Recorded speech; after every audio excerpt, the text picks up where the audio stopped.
In a bold and unprecedented move, Botswana has made a historic decision, one that is shaking the very foundations of leadership across Africa. Inspired by the revolutionary path of Burkina Faso's Captain Ibrahim Traoré, Botswana has announced a dramatic slash in politicians' salaries, free housing scheme for the military, and a major increase in workers' wages. This is not just economic reform, this is a political earthquake. This is the sound of a continent awakening. And today, we explore how Botswana is turning the tide, following a courageous blueprint that prioritizes the people, not the powerful. Listen to his speech. I want to change this country spectacularly in 3 years. So I don't have 10 years. I don't have 5 years. I don't have 6 months to decide whether or not and go to court. No, I don't have that time. People, yourselves, need accommodation. And if I'm going to submit myself to a process that will take me 10 years to deliver accommodation to you, then I would have failed you, and failed you spectacularly. So what do? We need to ensure that there's transparency, there's openness, there's accountability in each and every process that we undertake. No doubt, that is not negotiable, and that there is no corruption.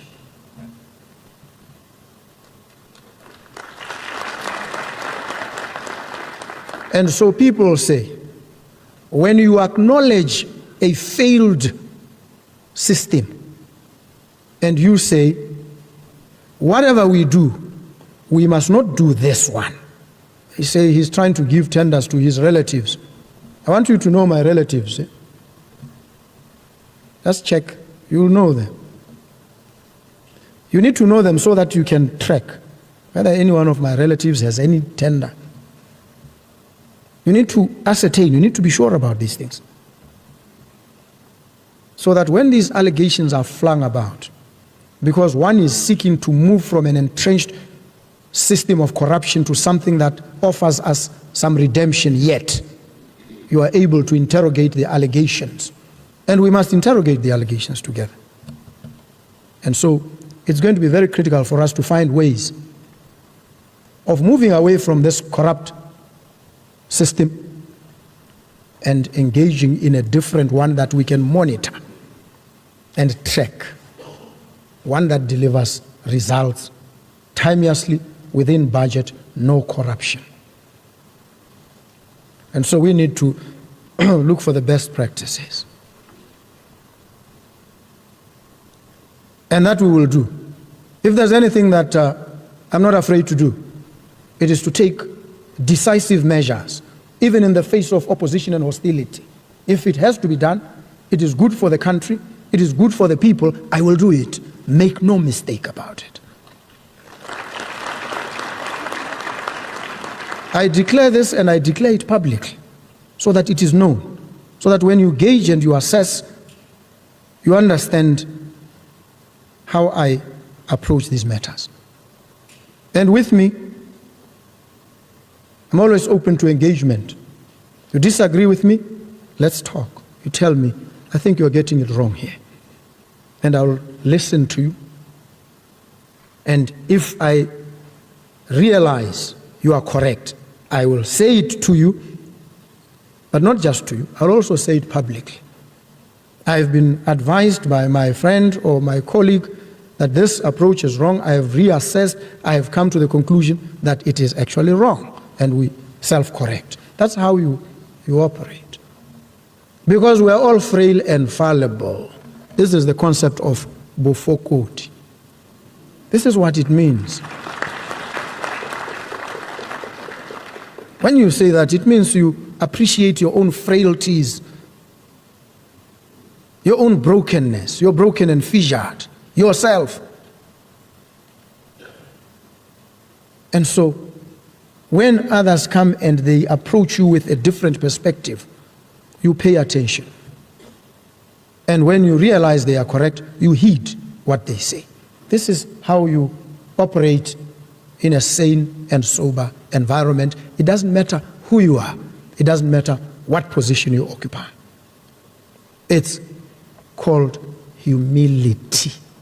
Just the ability to acknowledge that I may be wrong. Even when you think you've got it right 100%, you may actually be 100% wrong. And when somebody challenges you, if you think you are right and you believe in the correctness of your proposition, then it becomes an opportunity for you to persuade them, to win them over, or be won over to their side. And so I don't understand why sometimes there's conflict. When we engage on any issue, and you know, you assess. That's why you do recon. You collect data. You assess it critically. You examine it from different perspectives. And then you take a decision. But if you go out there, rumor and gossip gets people so excited. Even some who call themselves analysts. You look at what they're trying to say, there's no analysis. But you, by virtue of your profession, your training, are analysts. Because you deal only in facts. And you take decisions based on accurate information. Not speculation, not rumor, not gossip, not pettiness, not frivolity, not absurdity. That's your job. And you need to demonstrate these capabilities because you have them. And so it's important for us to understand these issues. And I commit here and now, and going forward, to working with you to build the Botswana Defence Force so that it truly provides for security, accountability, and meritocracy. That your actions on and off duty reflect our respect for human rights and the rule of law. Let us build a force, a defense force, that is not only formidable in capability, but one that is also exemplary in character. And if we do this, we will ensure that the Botswana Defence Force remains a pillar of peace, security, and progress for generations to come. I also would like to urge, there are many programs that we are trying to develop on the trot. One of them is a housing program called Bonno Housing Scheme. The bold ambition of this program is to ensure home ownership. That no person in this country be without a decent house. And I've seen how many of our people retire into penury, into poverty. And there's a structural explanation for this. And I've said before, we have operated a low-wage economy across for a very long time, such that a person who earns 20,000 belongs in the top 1% of high-income earners in this country. 20,000. And so you can imagine, if you slide all the way down, what it means for the everyday experience of our people. This should be a source of grave concern for all of us, especially for government. We need to be very concerned about this. And so when we complain, with good reason, we need to understand that we are dealing with a structural problem. And so we must face up to it and address it structurally. So this housing scheme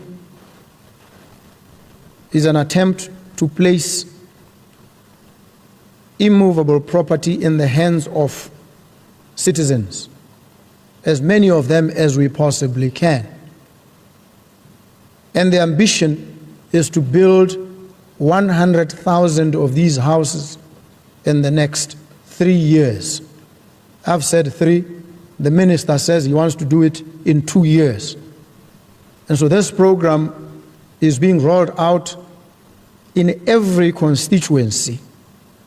The minimum is 1,000 houses. And so wherever you come from, you are entitled, if you have a piece of land that you've not been able to develop because of the challenges that we all face, you now can, for a very reasonable amount per month, at least put up some decent shelter.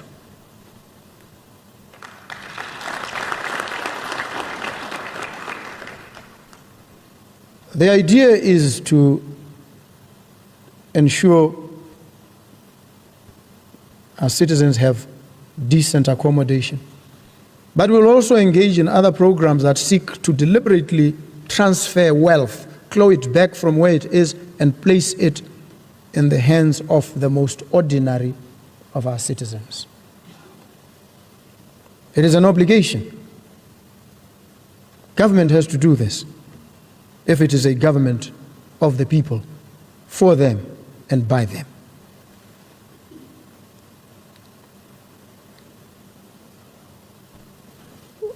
We are also in the process of finalizing the development of a comprehensive national security strategy for this country in order to enhance our security ecosystem. This strategy will provide us with a framework to respond to both external and internal threats, to fashion effective and sagacious, far-sighted security policies, and allocate resources in a manner that strengthens our national resilience. And it will also lead to role clarity in our security environment. And so I call upon all of you, as the custodians of our peace and stability, to provide your insights, your experience, and your wisdom in order to shape this strategy and ensure that it reflects our national values, responds to emerging security challenges, and that it upholds our sovereignty and our territorial integrity in this ever-changing security environment. I am aware that one of the most significant obstacles to developing an effective national security strategy is a lack of consensus, common ground and vision on our national security priorities. This has led to a national security strategy being reactive as opposed to being proactive. In some countries, and indeed maybe in ours as well, defense budgets have been drastically reduced to address other competing priorities and national requirements. But we must appreciate that if we go too far down that road, we stand to suffer immensely in times of need. And so we must position ourselves to be ever ready, properly resourced, having honed and refined our strategic capabilities. And so we must take our cue from what is happening in the region and understand that we must prepare ourselves well in advance, in anticipation, so that we do not wait for tragedy to befall us and then begin to prepare under pressure of calamity.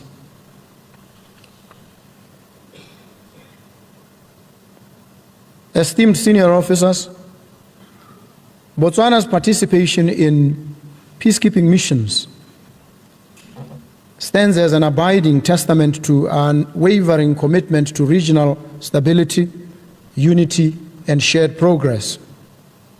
Through these missions, we did not only help restore peace in conflict-affected areas, but we also strengthened bonds of friendship with our neighbors. We fostered mutual trust and regional interdependence. Our involvement promotes collective security, it enhances our diplomatic influence, and it reinforces Botswana's role as a responsible and proactive member of the international community. Our active participation in the SADC mission in Mozambique, SAMIM, and the Democratic Republic of Congo, SAMI DRC, evidences this.